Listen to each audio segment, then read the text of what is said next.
Okay, so for Gregory Isakov's Master and a Hound, we're going to be Capo on the 2nd fret, standard tuning. We're going to talk a lot about the right hand, actually. The left hand we will address a little bit, but more so the right hand, because I think that is going to be the biggest obstacle for learning the song for most people. It uses a very fast style of picking, finger picking, and what we are going to do, I don't actually think is the exact replication of what he plays. I'm pretty sure he's doing something called tremolo picking, which is where you hit a bass note and then you play one of these higher strings multiple times in a row. So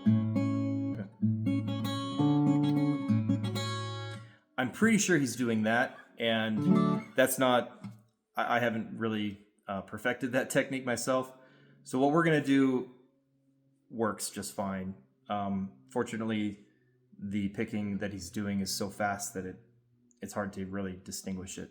At the end of the video, I'm actually going to talk a little bit more about musicality and things that you can do to help improve your expression of the song while you play it, because it is one that you can be particularly emotive with and really step into as you're playing.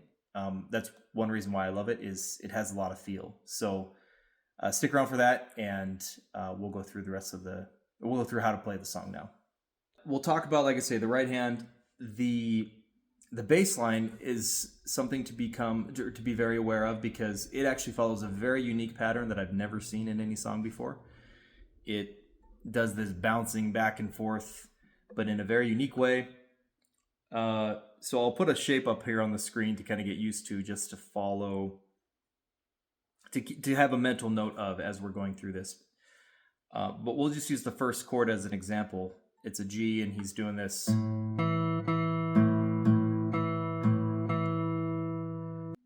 That same pattern we do on the next chord, for example.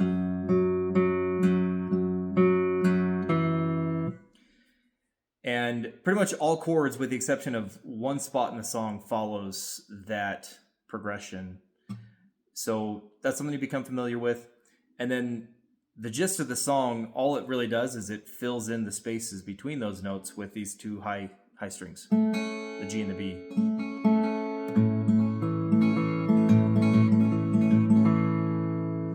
And that's the pattern that we want to get familiar with our right hand, because that's pretty much all we do throughout the whole song, and it sounds amazing. And it's definitely worth the time to learn it. And what I would suggest doing, if you're not familiar or comfortable playing that quickly, is to slow it down, and maybe get a metronome and slow the tempo down, and play it in rhythm, but just much slower.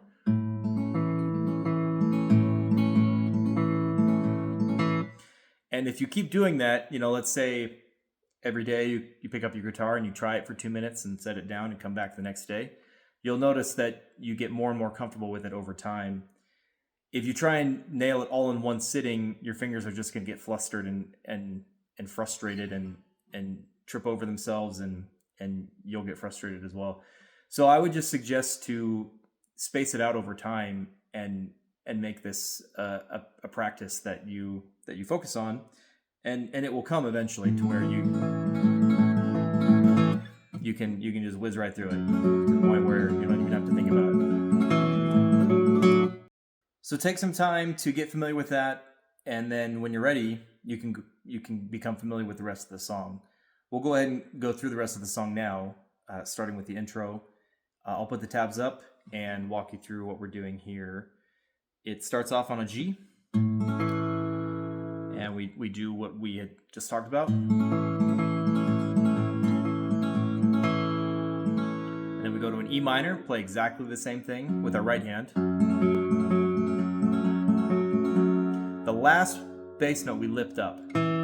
So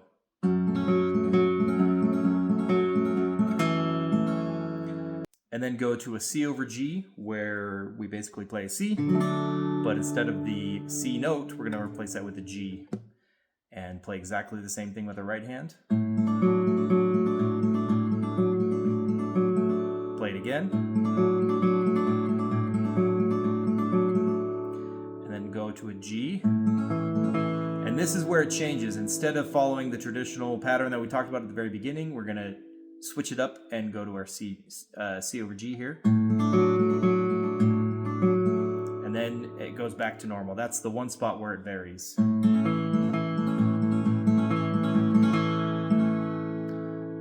that's our intro.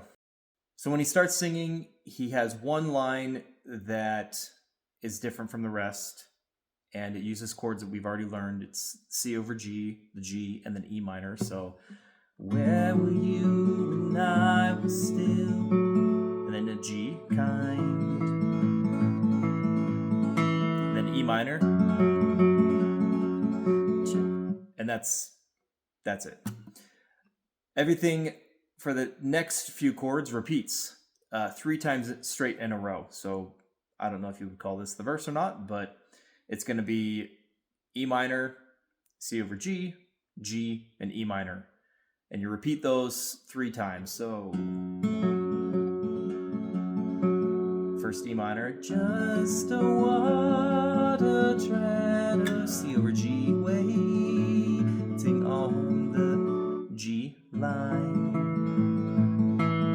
E minor.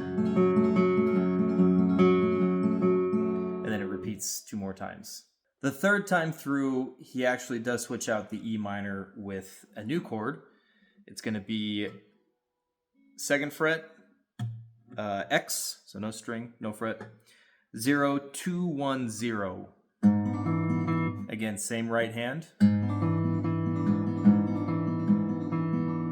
Down. The next section of the song uses some repetition as well. It's the same chord progression played twice through. It's when he's singing, "Can you shake it up?" just once for me. And then the second time through is when he's singing "And the Wingnut Turn," the song that we both know. So it starts off with a C over G to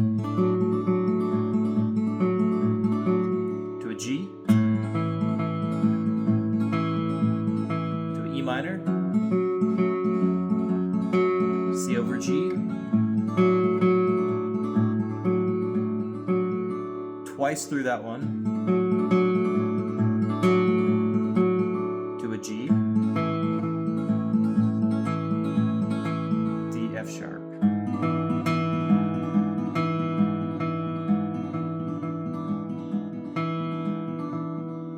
And you repeat that through, like I say, one more time. And that's pretty much how you play the song. The outro is that same chord progression. You're going to play through that one more time and end the song as you like. As far as musicality, I did mention I wanted to talk about that.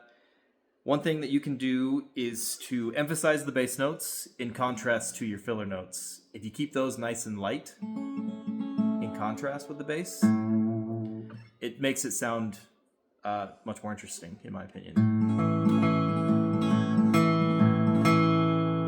And you can even vary the volume of the bass notes themselves in contrast with each other. So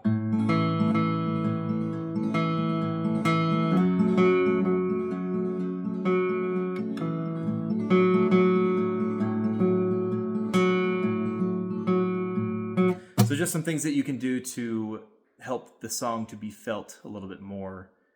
When it comes to singing, this song is a unique challenge to sing. He tends to linger with the melody and not give it very clear cutoff points and starting points. They exist, but they're not very obvious. So one thing that I would suggest doing is to study the song and find where those points are. Find when, if there's a part that's difficult for you, drill in very specifically to the part that you're struggling with. Find when a particular word overlaps with the guitar, with the bass notes on the guitar, and use those as your connection point to what you're playing. Otherwise, I know when I was first learning it, I was like, okay, I sing this note really long, but when do I stop? Or when do I start? And I would just get so lost, especially with that really weird bass note. It was very difficult to learn to sing and play this one at the same time. So that's what I would suggest doing is finding those connection points that anchor you to what you're playing on the guitar. Otherwise, it's very easy to just get lost. One specific example of this that I'll give is the very last line of the song when he says, "You can throw all your lucky coins on me." I was just getting so lost with that one. I dug into the specific part that I was struggling with, which was "your lucky coins," and I realized that he's singing the phrase "key coins," luck key coins, at the exact same time as certain notes in the bass line. So I'll play that. You can throw your lucky coins on me. So that's just a very quick example of how that can help, like I say, anchor you to what you're playing and prevent you from getting lost. So hopefully that helps.